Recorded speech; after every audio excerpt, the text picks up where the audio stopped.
বাংলাদেশের যত সম্পদ সে নষ্ট করেছে, অথচ 15ই জুলাই থেকে যত মানুষ হত্যা করেছে আর যত ধ্বংস করেছে, অগ্নিসন্ত্রাস করেছে, সবগুলিকে ইন্ডেমনিটি দিয়েছে। তবে এই ইন্ডেমনিটি থাকবে না, ইনশাল্লাহ দিন আসবে ওই ইন্ডেমনিটি বাতিল করে দিয়ে সব কটার বিচার বাংলার মাটিতে হবে এবং সে বিচার হবেই হবে। এটুকু আমি অন্তত বলতে পারি, বাংলার মানুষের কাছে আমি এই কথা দিতে পারি। আল্লাহ যখন বাঁচিয়ে রেখেছেন, কোনো একটা কাজ ভালো করার জন্যই তো বাঁচিয়ে রেখেছেন। বাংলাদেশের থেকে এই আবর্জনা সব সাফ করা হবে, বাংলাদেশের মানুষের জীবন মান আবার উন্নত করা হবে, মানুষের জীবনে আবার শান্তি ফিরিয়ে আনা হবে। সেই সাথে সাথে আমাদের মিয়ানমার বর্ডার, আজকে সেখানে সরকারি নিয়ন্ত্রণ নাই।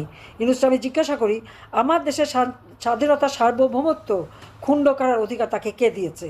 সে কোথা থেকে এই দুঃসাহস পেল?